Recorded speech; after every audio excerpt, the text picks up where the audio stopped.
ओम शांति।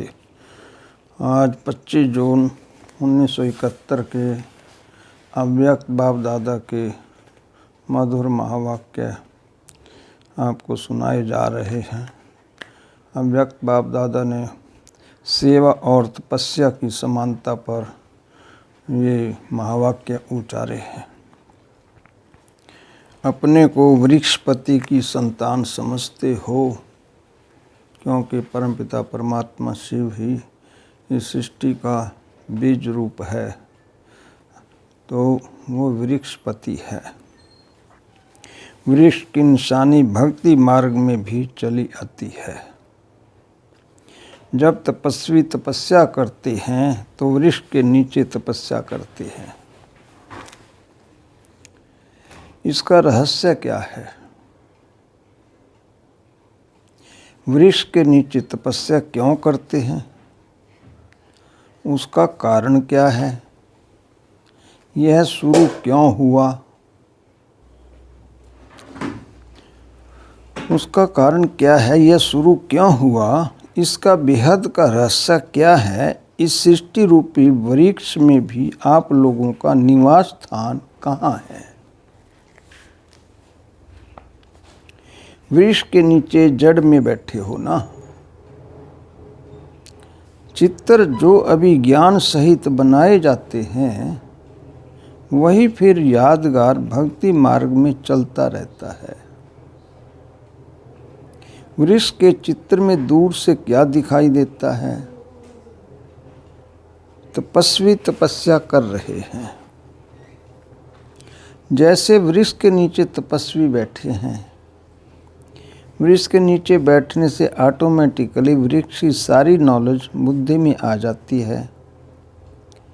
वृक्ष के नीचे बैठेंगे तो न चाहते हुए भी फल, फूल, पत्तों आदि में अटेंशन जाता ही है।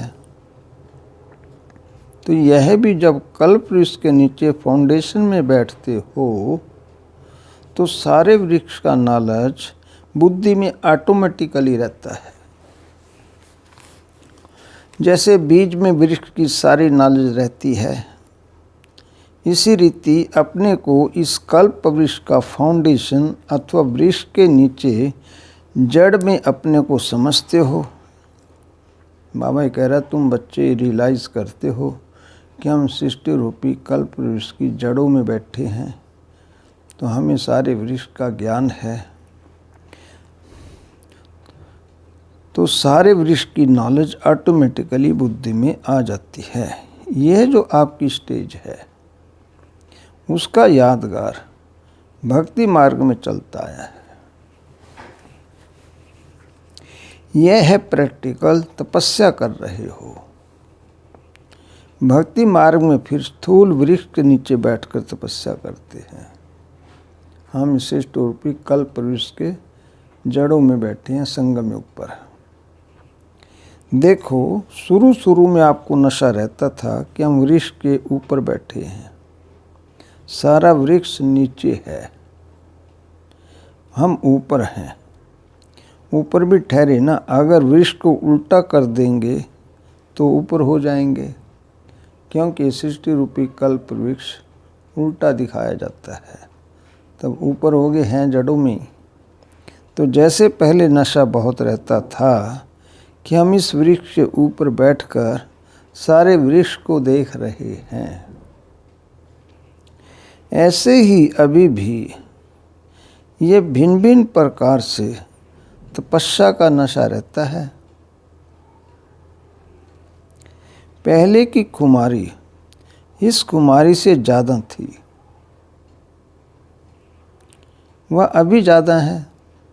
बाबा ने क्वेश्चन किया है। वह सिर्फ तपस्या का रूप था, अभी तपस्या और सेवा साथ साथ हो गई है। वह नशा सिर्फ तपस्या का ही रहता था, नीचे उतरने का कोई कारण नहीं था। और अभी तपस्या और सेवा दोनों ही साथ साथ चलती हैं। दोनों कार्य चल रहे हैं, तो बीच बीच में अपने आप को नशा चढ़ाने का खास अटेंशन रखना चाहिए। इसको ही बैटरी चार्ज कहते हैं। ऐसे अनुभव करेंगे जैसे सच सच वृक्ष सारा इमर्ज रूप में है और हम साक्षी होकर इस वृक्ष को देख रहे हैं। ये भी नशा बहुत खुशी दिलाता है। शक्ति दिलाता है। इसलिए वृक्षपति और वृक्ष का गायन बहुत है। तो ऐसे भिन्न भिन्न प्रकार की सेवा करते हुए भी तपस्या का बल अपने में आप ही भरते रहना है, जिससे तपस्या और सेवा दोनों कंबाइंड और एक साथ रहेंगे। ऐसे नहीं कि सेवा में आ गए तो तपस्या भूल गए, नहीं, दोनों साथ साथ रहें। कंबाइंड रूप है ना, तो इसकी बीच बीच में चेकिंग करनी पड़ेगी। जब तक चेकर नहीं बने हो तब तक मेकर नहीं बन सकते। वर्ल्ड मेकर व पीस मेकर, ये जो गायन है वह तब तक नहीं बन सकते जब तक चेकर नहीं बने हो। अपने ऊपर चेकिंग बहुत चाहिए। दूसरा कितना भी चेक करे तो भी इतना नहीं कर सकते, लेकिन अपने आप को चेक करने से ही अपनी उन्नति कर सकते हो। अपने आप को चेक करना है। चेकिंग करने में समय नहीं चाहिए। जब नेचुरल अभ्यास पड़ जाता है तो समय की भी आवश्यकता नहीं, ऑटोमेटिकली चलता रहता है। फिर चेकिंग करने में 1 सेकंड भी नहीं लगता। अगर अपने आप को चेक करो तो उसमें कितना समय लगेगा? 1 सेकंड तो कैसे भी बिजी होते भी निकल सकते हो। सिर्फ अभ्यास की आवश्यकता है। चेकिंग मास्टर बनना है। सभी में मास्टर बनना है। जैसे मास्टर सर्वशक्तिवान, मास्टर नॉलेजफुल हो, वैसे चेकिंग मास्टर भी बनना है। अच्छा, ड्रामानुसार सभी ठीक तो चल ही रहा है, लेकिन ठीक चलते हुए भी चेकिंग करनी पड़े। कल्याणकारी युग है। यह भी जानते हो, फिर भी हर एक को अपने और दूसरे के कल्याण का प्लान सोचना भी पड़ता है। ऐसे कुछ नए नए प्लान निकालो जिसमें अवस्थाएं कुछ जंप दें। सभी चल तो रहे हैं और चलते भी रहेंगे, लेकिन बीच बीच में एक्स्ट्रा फोर्स, प्लानिंग व सहयोग का मिलने से जंप आ सकता है। जैसे रॉकेट को भी अगन का फोर्स दिया जाता है, बाबा सब जानता है, तब ही उड़ जाता है।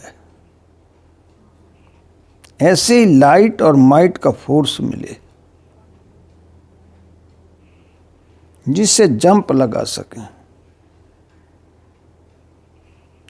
इसके लिए एक्स्ट्रा फोर्स के सहयोग से हमको शक्ति की प्राप्ति का अनुभव होता है। यह भी जरूरी है। एक तो मन शक्ति की बहुत कमजोरी है, इसलिए मेजॉरिटी की ही रिपोर्ट है कि व्यर्थ संकल्पों को कंट्रोल कैसे करें। इस मुख्य कमजोरी को कैसे चेकअप करके इसको खत्म करें, इसके लिए प्लान सोचना है। कमजोरियां का तो मालूम पड़ ही जाता है,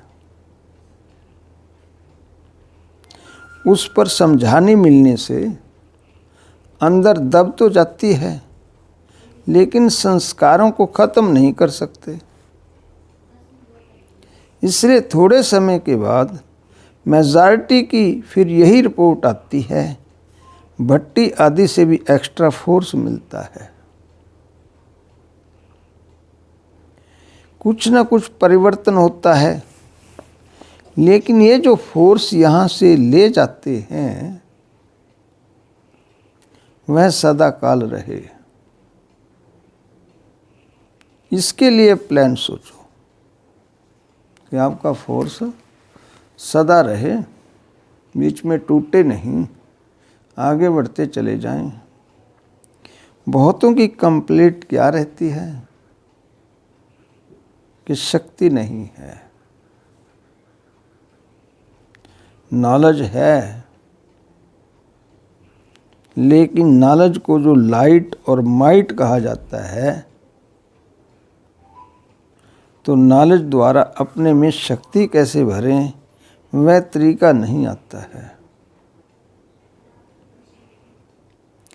जैसे अपने पास माचिस हो, बाबा उदाहरण दे रहा है, लेकिन माचिस से आग निकालने का तरीका न आने के कारण कार्य सिद्ध नहीं कर सकते हैं। तो नॉलेज सभी को है, लेकिन नॉलेज से कोई तो लाइट और माइट का अनुभव करते हैं और कोई सिर्फ नॉलेज को समझ वर्णन करते हैं। नॉलेज द्वारा अपने में माइट कैसे लाएं?